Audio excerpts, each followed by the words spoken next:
Welcome to the Untangling Web3 podcast. So, as you've probably heard, DAOs are reshaping governance, enabling decentralized decision making without traditional hierarchies. Today, we're sitting down with Dan Liebau to explore their impact. So, Dan is the founder of Lightbulb Capital and former CIO of the Modular Blockchain Fund. He's an affiliate faculty member at Singapore Management University, teaching blockchain and DeFi, and lectures in E96 Masters in Finance program. His research on blockchain and financial markets has been published by Springer and MIT Press. He's also an associate editor-in-chief of World Scientific Annual Review of FinTech and is completing a PhD in finance at the Erasmus University. God, he's got a lot on. So Dan, without further ado, welcome to the show, and we're very excited to have you on. Thank you very much. I'm looking forward to this conversation. We've been trying for a while, so good that we got together today.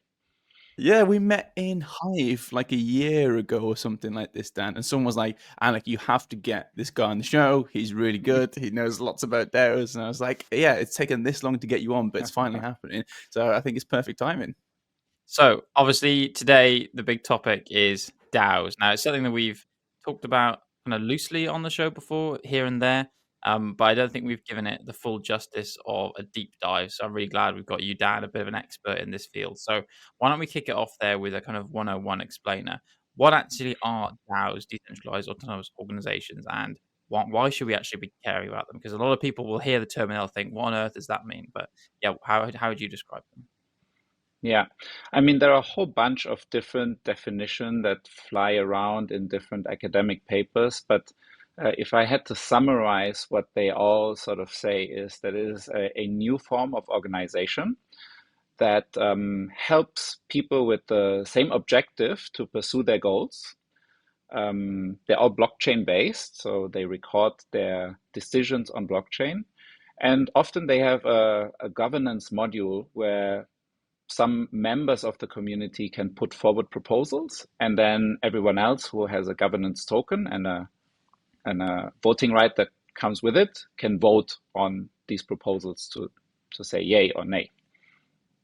Okay. Does that make sense? Simple. Wow. That was like, explain it like I'm five. I like it. So, like, how does this differ to traditional setups? Like, especially when we're thinking like, early days, tribal, everyone just having a conversation, and that seems kind of, decentralized in a way, potentially. How does it compare to what we're experiencing, say, in the modern times as well? I mean, the probably the most important comparison is the one with the private limited company, right? Because that's the sort of one way that we tend to organize for economic activity, at least. And it's quite interesting. So in DAOs, technically speaking, anyone can join, right? Whereas in a company, you have to buy shares, and then your name's going to be recorded on the share register and so on. Companies usually also sell shares that come with a cash flow right? So if you own a stock, then you're entitled to get some sort of dividend payment or something like that. That's not necessarily the case in the DAO context. So in the DAO context, basically, and I'm making some generalizations here, so forgive me if it's not true for all DAOs in the world, but often if you buy a governance token, you're buying a voting right? So to participate in that governance ecosystem. Yeah, that makes I think sense. that's a sort of most prevalent and most important difference, I would say. Yeah, I think that tallies with kind of my understanding as well, and what I've seen from them is, very much typically, you're holding a token to participate in the decision making around whatever this organization is. Like, I think the one I always come back to as an example, just because it's kind of illustrative, is Constitution DAO. Right, you had this DAO where people were trying to kind of pool funds together in order to buy the Constitution, right? And that's something that you can't do by traditional means, right? How do you coordinate something like that? How do you raise those kind of funds for a very specific purpose? And owning the kind of governance token was part of that. So yeah, that makes a lot of sense. Can you maybe just in an abstract sense, before we kind of dive into the technical details at all, why would people want to decentralize an organization? Because it sounds like something very futuristic and strange. And you think like, okay, a company is something that is fairly kind of mentally tangible, right? You can understand what it looks like. you have a hierarchy imposed on it. That makes sense. How does that actually translate, and why would you want to translate an organizational structure into a decentralized model with this voting mechanism? Yeah, that's a great question, and I think I want to answer by saying that we shouldn't necessarily transfer all sorts of for-profit company type entities into DAOs. So while I have spent quite a significant amount of my last 2 years on investigating DAOs, I'm not the kind of person that will tell you that we have to DAO everything. Okay. But there are some specific use cases where perhaps it makes more sense to organize yourself as a DAO than as a company. And I think that is especially the case in the context of perhaps not-for-profit type of Okay. scenarios. So I'm not saying that's the only thing, but I was just having lunch with a dear friend of mine today. He runs an award ceremony, and he wants to expand this award that has to do with financial literacy beyond its current size. So he's like, Daniel, should I create a company or a media company, or should it be a DAO, or should it be what? So there's kind of an interesting use case, right? Because you have a whole bunch of different type of actors that contribute to this award seminar. You know, you have the judges, you have the people who sponsor the awards, then you have the people who submit their proposals to get an award across all the different categories, right? So you can easily imagine how you can develop a nice token economy where all of these participants basically take place in that market and purchase the tokens for certain reasons and get paid in tokens for certain reasons, and then also can participate in developing and implementing the strategy as they put up proposals and vote on the different proposals that are out there. Okay, and it's another like big advantage in my mind, and this probably relates to the crypto asset, crypto aspect, and that is around like the community engagement. The fact that you're saying that in a private company you have to buy shares, it's in a private way, you typically have to get approval. There's different, say, share classes and rights to vote and whatnot, and it's very, I guess, black boxy in a way. Whereas one of the big sales of DAOs and crypto projects is that realistically, you know the rules. There's a degree of transparency. That's the on-chain element you're talking about. But also, almost anyone can participate if they've got money, obviously. And that's kind of the private angle. Is I can buy almost any crypto asset and be involved in that crypto project and then potentially vote using the underlying assets. And that you're saying there's not really a degree of profitability. I guess the profitability is the number go up on the underlying crypto asset. Is that something that's quite unique with DAOs? Would you say that anyone can get involved? I mean, it is, but it's also a bit of a problem. So in the book that I put together with Sandy, my dear co-author, we talk about this set of idiosyncratic risks that exist in the DAO context. And then one of the risks is what we call the DAO accountability risk. And that risk basically describes this situation where you're not really able to identify clearly who's responsible for the DAOs and the members' actions, right? So as good as it sounds that anyone can join, you also run into trouble if you perhaps want to open a bank account or if you want to interface with the financial services industry overall. So it's not only good. Yeah? It's good that everyone can play, but it also brings some idiosyncratic risks, which in the case of a private limited company, you don't even have, because you can just look at the share register and you know who the ultimate beneficial owners are and so on. Yeah, yeah, and like the kind of at this point about anyone can participate as well. It maybe creates other issues along the lines of, okay, if these people are voting on, say, consensus upgrades, how many people that own Bitcoin understand how to, like, what a consensus upgrade means, or whether we should go one way or another way? And it starts to bring around the problem of specializations versus generalizations. Like, should they be voting on deeply technical things that we've seen in a lot of democracies around the world? Actually, the power of the people isn't always the right decision for the people. Is this another problem we're yeah. starting to see? I mean, I think it depends a little bit. You can define constraints around what decisions are up for a vote or not. And you can also implement, for example, different thresholds, right? You could say, okay, if there's something that is mission critical, for example, a consensus upgrade, then maybe the majority vote comes in a very different sort of comes at a different threshold than if you just say, okay, I need a simple majority, right?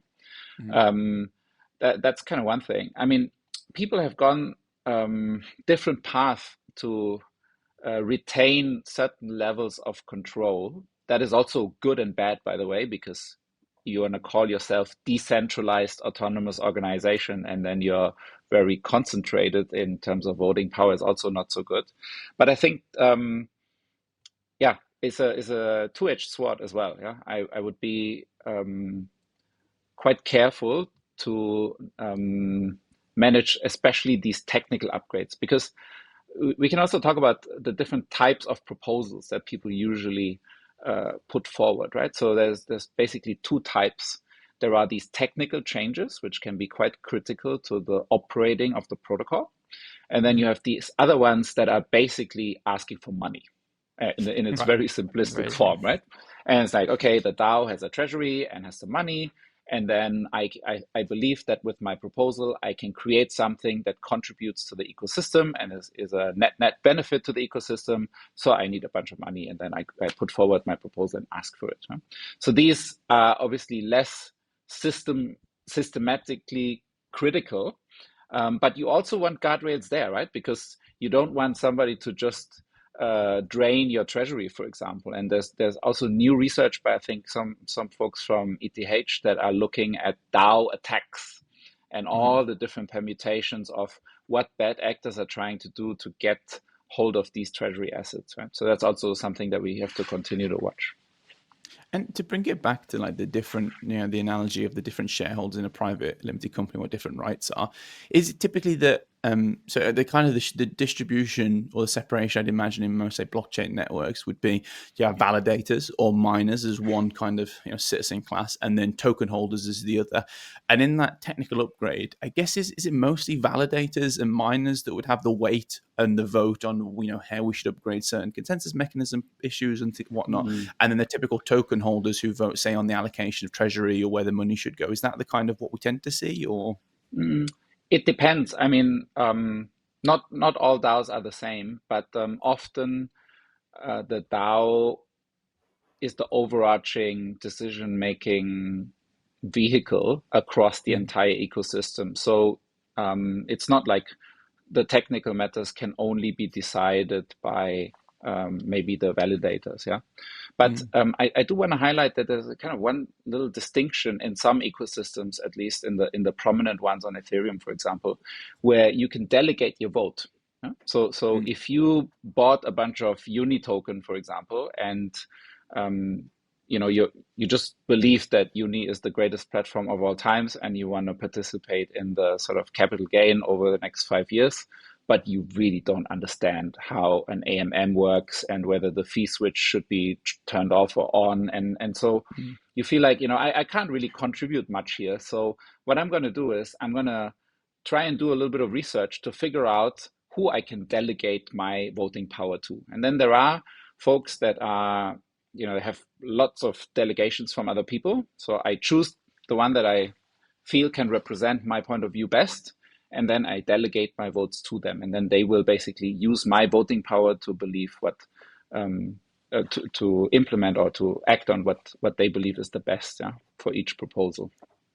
That's really interesting because it very much sounds like a form of kind of representative democracy then, when you're delegating the power to do something to someone you've elected. But in this case, you're very much electing them with your money, right? You're putting your tokens where your beliefs are, where you in the other actors who you think will make the best decision. So that's really interesting because it's taking what most of us know of in kind of most representative democracies to a kind of slightly different place for this context.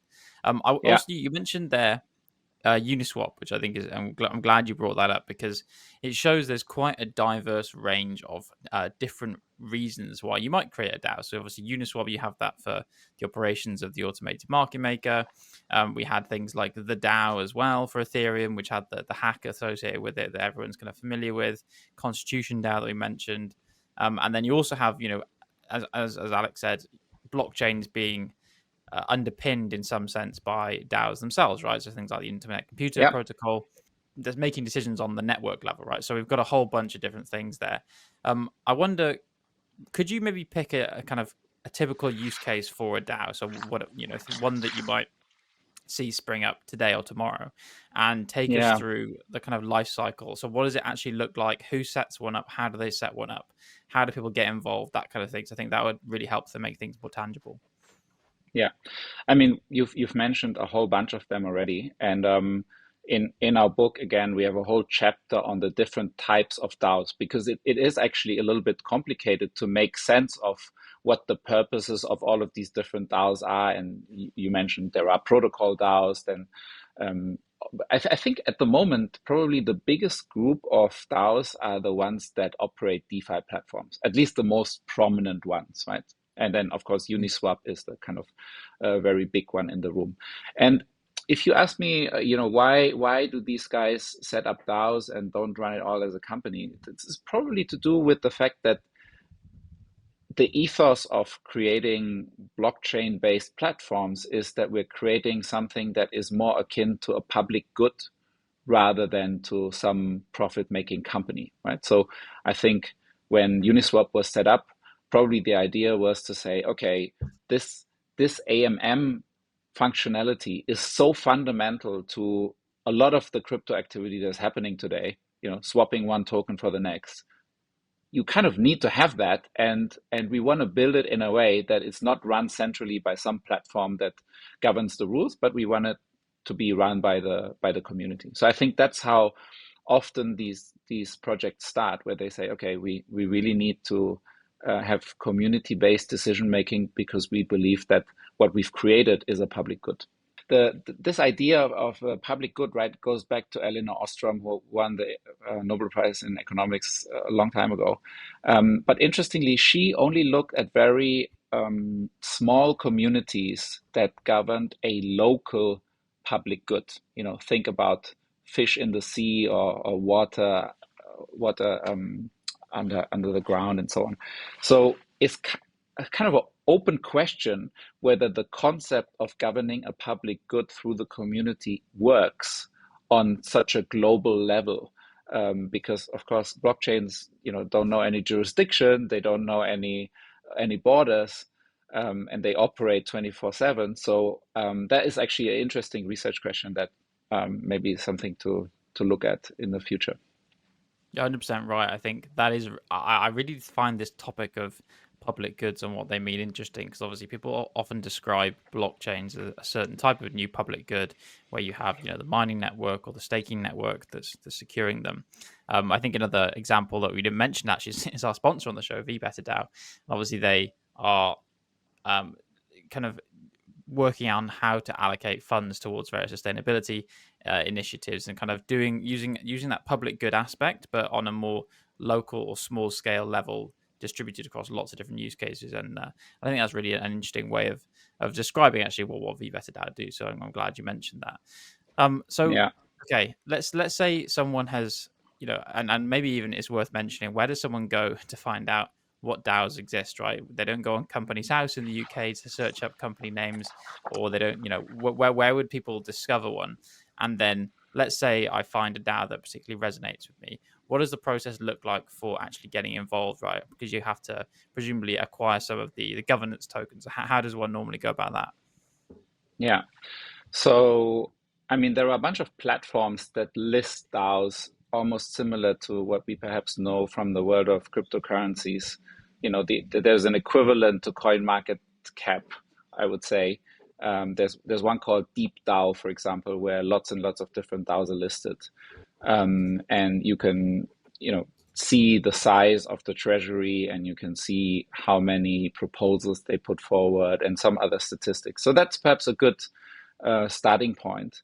But I think this is not really how it works, right? Like, people don't wake up and say, I want to be a member of a DAO today. That's really not how it works. So people care about some cause, and then eventually they search for ways to get involved in that cause. And again, VBetter DAO is a good example, right? Maybe some people are really excited about sustainability and they have a specific idea, but they don't know yet how to bootstrap and implement this idea. And I think that's when they go to Be Better DAO. And in the book, we also have the afterword that is actually written by Sunny. So he also draws a little bit of a picture on where this is all going in the future. And of course, if you met Sunny, you know that he's quite a visionary guy and he thinks very big. So it's also interesting to see how some of the people today already see DAOs play a much bigger role in the future. Yeah.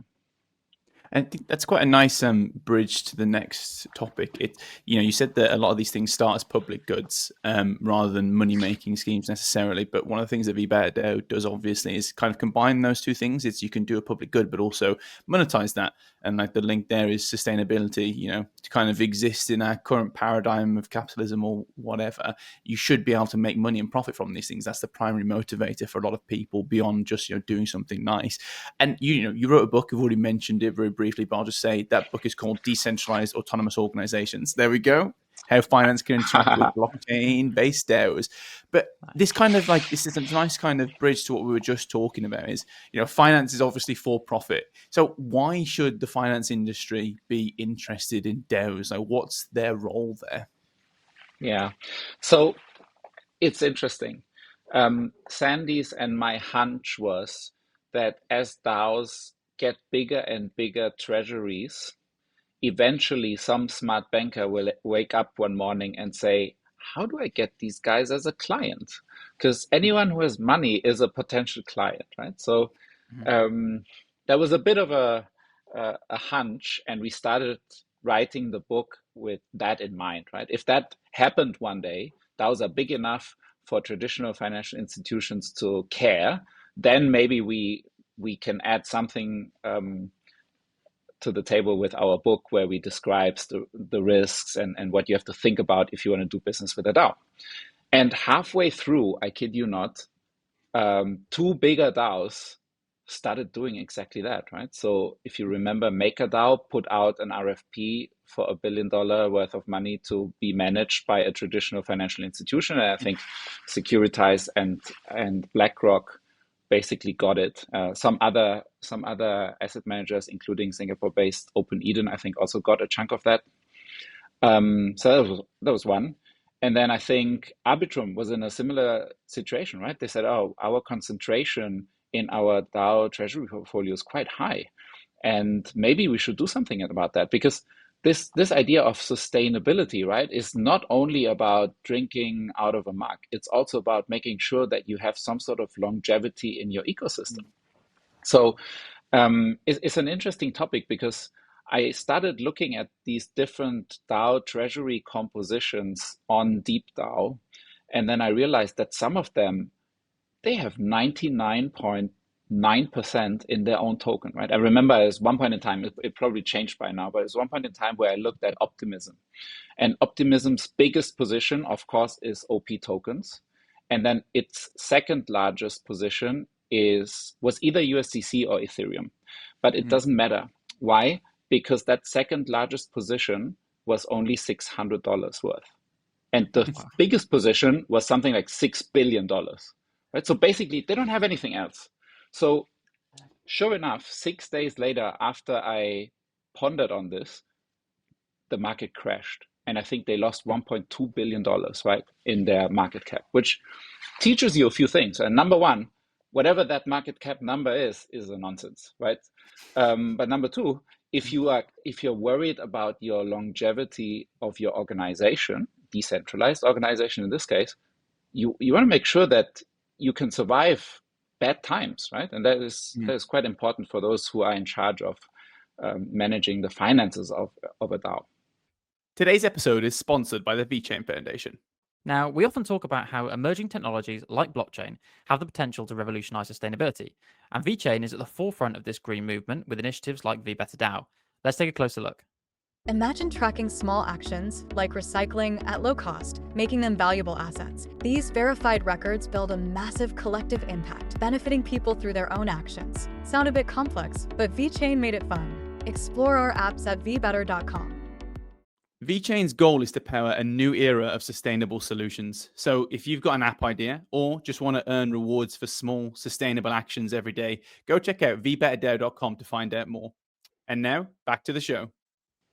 And it's kind of brings us back to our earlier topic. Like, just because you're involved in a crypto token doesn't mean you necessarily know how to run a DeFi system or understand financial risk and whatnot. And the idea of specialization versus generalization. So is the kind of the take-home message that a lot of these DAOs, when they grow to a certain size, they really should start to have a diversified portfolio to not, I don't want to sound too boring, but is that the point, that they should be interacting with specialists who can help them manage their portfolio to ensure they have this longevity and security?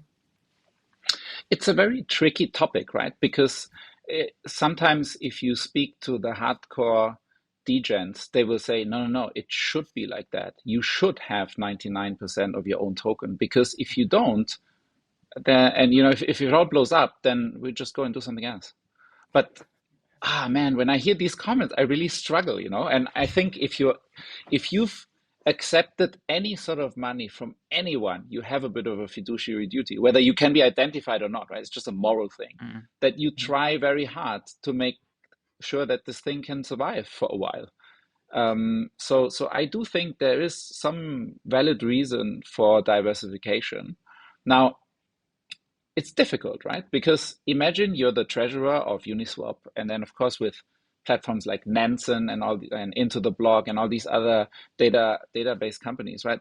The community will know. If you as a DAO treasurer start selling your own token, they will know. And then, there's going to be a Twitter storm, right? Because everyone's like, okay, these guys lost confidence in their own project. And you can see it in Ethereum right now, right? If the Ethereum Foundation sells Ether, that's not very good for the Ethereum ecosystem. Whereas I always, as a bystander, I think they're damn smart. The price is not very, very low right now. Take some money off the table. You make this thing a lot more resilient in the long term, right? So that is something that perhaps everyone needs to think about a little bit. Very large companies just drawing to the world of traditional finance, right? Large companies sell their stock to raise capital to make sure that they can build their new projects, and that's perfectly fine. So I think I would see a parallel here to the world of DAOs and cryptocurrencies as well. Yeah, that's really interesting. And you're also kind of speaking to, I think, as the industry scales up and matures, the sheer amount of money involved in these DAOs and these projects overall will likely only increase, and you'll have kind of more professionalized ones as well. Maybe ones where people are quite willing to identify themselves with DAOs. We've had those cases in the past, and not kind of operating on a fully anonymous or pseudonymous kind of version of these DAOs, but actually being quite public and open about who is involved in the future as well. I'm curious then, you mentioned this potential marriage between the world of traditional finance and DAOs, right? How they interact.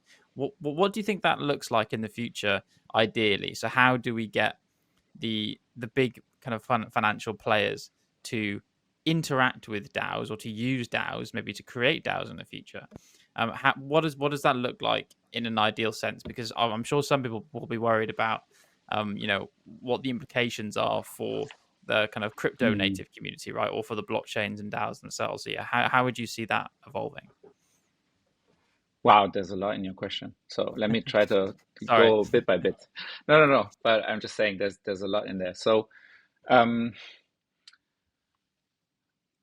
now, let's start with traditional finance. Right? Traditional finance runs on a sort of basic assumption that you know who you're dealing with, right?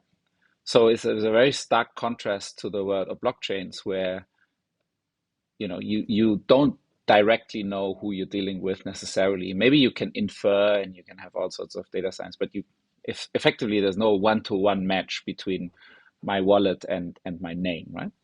So that presents a little bit of an issue, and this arguably is also the biggest legal issue for any traditional institution to do anything with a DAO, which is why one of the interviews that we have in the book with my lawyer friend Hagen Rook is also very interesting, because he talks a lot about how the structuring has been done in several cases to facilitate this collaboration.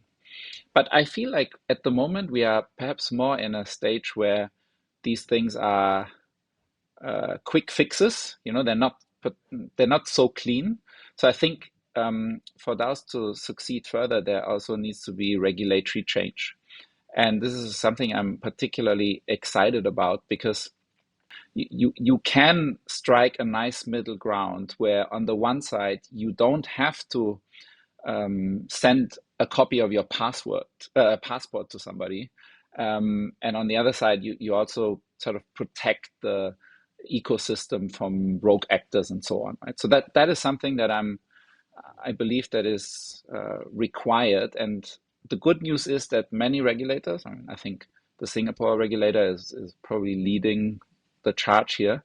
They are investigating, how do zero knowledge proofs work? How can we make sure that these concepts can be used so that public blockchains can also be an option to conduct financial services activities, right? And that would be a biggie for anything that is organized as a DAO today. And that's really interesting because you were talking about kind of, when there's movements on chain, say a foundation starts to liquidate assets or move it to a different asset class, then there's a lot of panic and people are, okay, loss of confidence, and everything comes down to confidence. And that's one thing that I guess the blockchain provides is a degree of transparency. So you have confidence in the activity that is on chain, whether that's good or bad. But the fact that you can see it is quite important. The more information, a lot of the times, the better. But there's a lot of things that are happening off-chain as well, right? We're kind of talking about, say, different asset classes. Do you think that more and more we should try and put, so the thing you just said there was around account, the more information that is currently off chain that we put on chain is probably better for, say, anonymity, confidence in the system, confidence in the individuals that we're interacting with. Do you think more and more we'll start to see, say, traditional finance go more on chain, putting more of the information on chain, more of their activity on chain? And do you think the DAOs are doing that right now as well? Because I know that we're kind of talking earlier about a lot of the information that DAOs actually have and all their assets are off chain, so you need to kind of watch what they're saying and what to do and kind of think about everything that's hidden underneath as well. Yeah. So I think it's already happening. The adoption of blockchain in traditional finance is happening. But this transparency that you mentioned, in my mind, is a bug. It's not a feature. And I'm sometimes, people look at me funny when I say that, but you think about it. If you can trace all transaction level data of a company, right? Basically, there's no room for anyone to interpret what that actually means. And there's always an immediate reaction. I don't know whether that level of transparency is so good. Equally, with all of the machine learning capabilities that we have, it's very easy to figure out who has really large Bitcoin wallets, right? And who controls them. And then it's only a matter of time before other people just break into somebody's house and abduct the kid and say, hey, we know that this wallet is yours and we want it, we want all that money in there. So I think the privacy aspect of this will become more and more important, which is why I'm quite excited about those blockchains that also think about how to make transactions more private. And as a matter of fact, we have many laws around the world. In Europe, we have GDPR. In Singapore, we have PDPA that protect personal data. And so what we have to kind of marry is currently all of the requirements that financial services regulators have on the one side that are, of course, concerned with terrorist financing and money laundering and so on. But that's not all, right? And that's already a small amount of the overall transaction. So what's more important is how do we preserve the privacy? Because privacy, in my mind, is like a human right, is not necessarily something that you can use to auto-categorize somebody into the bad actor compartment, right? So that will be an interesting few years ahead where some of this regulation will have to evolve as well. Yeah, I think this is really important for highlighting something we said earlier, right? Is that now we're not just talking about voting, we're talking about voting and money, right? It's a kind of a very new way of combining those two things. And we know how important anonymity and privacy is when it comes to voting, especially kind of when we go to the ballot box ourselves, but in all other sorts of contexts as well. And there's all sorts of discussion around digital voting and the merits and demerits of that. But when you add in money to the mix, then the importance of that privacy is kind of tenfold, if not more, right, or something like that. Because then, yeah, as you said, you can become a target with a measurable incentive to target you if you're involved in a DAO, potentially, that kind of thing. So yeah, I think that's definitely one of the kind of key risks I think people need to be aware of. What would you say are the other, if any, risks that people should know, and how we can mitigate them for DAOs? Because we mentioned something like the DAO hack, right? That was probably if anyone knows of a vulnerability, then that's the one they'll have probably heard of, the Ethereum DAO hack. But yeah, what do you think people should be thinking of in general from a kind of risks perspective on DAOs? I mean, if you're a financial institution and you deal with a DAO, there are a bunch of idiosyncratic risks that we also outline in the book, right? Apart from that accountability risk that we spoke about earlier, there's also what we call DAO community risk. What happens if the community suddenly abandons the project, right? And then maybe you build a product or a service that you're offering, or you want to participate in that ecosystem, and it basically is an empty shell, right? That is one risk. There is this what we call DAO financial risk, which we touched upon a little bit when we talked about treasury management and the longevity of these portfolios. So I think that is another very serious topic. You do have the governance risk as well, right? And basically governance risk is eventually the governance of the DAO becomes dysfunctional in some shape or form, whether it's through an external attack or whether internal players do some funny business. So that is also something to consider. There are some operational risks as well, right? So anything that has to do with people always bears the risk that somebody does something wrong. And I think what's very much underappreciated today is that you also have a technology risk associated to this. And if we can spend maybe 1 or 2 minutes on it, but in my mind, not all smart contract platforms are the same. They come with different characteristics. And if you choose as a DAO to build on a particular platform, you want to make sure that many characteristics are conducive to what you're trying to do with the DAO, right? So for example, if you build an automated market maker, you anticipate lots and lots of transactions for the people who use your platform. You cannot have a model where you can't predict the gas price, because how are you going to build some sort of viable long-term model where you don't know what your operating cost is? That doesn't work. There's a whole chapter on this actually in the book, but I'll say 2 more examples, right? The first one that I wanted to bring up is stability. Some smart contract platforms on a regular basis stop working. So if you offer a critical service to your users and then suddenly your system stops working for 8 hours, I think that is probably not very conducive to what you're trying to do, right? I think there are some others, but one thing that we briefly spoke about is also privacy. So I do think that is a technological characteristic that will become more and more important. And often, as a DAO, you're dependent on what your smart contract platform has to offer on that side. I guess on the risks involved, you mentioned like there's lots of operational risks, lots of people can make bad decisions and whatnot. But isn't that quite like a powerful kind of incentive to maybe be part of a DAO? Because there's more people, there's more data points, that there's more likelihood that there will be corrective measures to say address those, especially when there's competition. Whereas if we compare with, like I say, an individual that kind of does the whole thing themselves and they make all the decisions, if they go psychopath and just go down that one road and it seems like it's going crazy, but they have the entire power to say yes, no, and they keep going down that route, then is that like a potential kind of mitigating factor with DAOs? Is there are a lot of people all kind of collectively making decisions, so it's more likely to correct that path if something goes wrong? Yeah, it can be. And if you look into, I use Uniswap because I looked into it a little bit more. They have this time lock functionality, right? Where if a proposal is approved, I think there's a 24 or 48 hour period where the smart contract can be reviewed once more, just to make sure that there are no vulnerabilities, right? So people built into these guardrails to protect the ecosystem from these operational risks. And that is something that is very good, I think. Yeah, I think that's quite fascinating. It's the same with like validators as well, right? You have to lock your stake in for 2-4 weeks. So if you do some kind of negative malicious behavior, there is an inbuilt kind of technology to ensure that you go down with the ship a little bit to disincentivize that.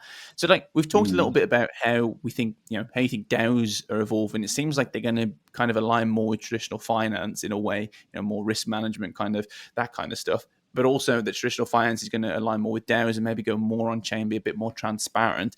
How do you see DAOs evolving, like in the long term, say 10 years plus? Do you think they're going to be like part of our day to day? Do you think they're going to affect us like in the kind of the normal real world sense as well? It's interesting. So I don't think that, as we said in the beginning, that everything has to become a DAO. But I already do see some large corporations they're investigating how to restructure part of their organization as a DAO. So I do have one dear friend who is part of a very large insurance company, and they think about how to organize their sales agents, right? And then they said, oh, maybe we should organize them as a DAO. So these things are also happening inside of corporations, which I think is very exciting. So that is something that maybe we can see more of. I want to be a little bit careful because I don't have a crystal ball. I don't know what's going to happen. I mean, if I think about what I thought is going to happen 10 years ago, wow, that was very different from what eventually happened. And there's lots of things we couldn't predict. But I think for now is probably important to see the potential and also realize that there have been some successes where people have started whole ecosystems and they're run by a DAO and the decision making sort of works. Of course, nothing is perfect. You could also argue, there's all sorts of centralization tendencies and so on. But I also believe that you have to be fair to these DAO founders, and that only over time they can reach their decentralization goal. It's not like you can have that from day one, right? That is probably also not very realistic. Yeah, I think that's it's good to highlight the need to be pragmatic when you're building these DAOs, right? And understanding things won't always be perfect. These are kind of ideals to strive for, 100%. I think that's a good view of the future. I would be curious to know, is there one single kind of gets you out of bed use case, project, idea in the DAO space that you think, if I see this in the next 5 to 10 years, then I'll be really happy. I think we've achieved something. Is there one kind of that stands out to you in that regard? So many things could be organized as a DAO. I mean, because I'm also a little bit in the education camp, right? I'm also thinking about, okay, how can we use these systems to incentivize people to learn about topics that are perhaps really important? So I give one example that I'm a little bit passionate about. I think there are many human beings on the planet that are not financially very literate. And because of that, they take decisions that become a bit of a problem for them further down the line. But then many people also are not interested in finance, right? It's not like, I mean, I wake up every morning and I think finance is great, but I know that many people find it boring and not interesting. But for them, it's also important to learn about finance. Otherwise, they make all these mistakes.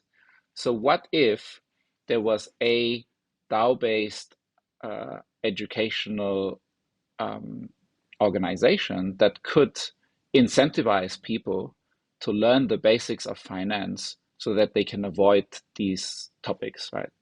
That I think would be very, very exciting. And if that ever existed, I would be very excited about it. Yeah.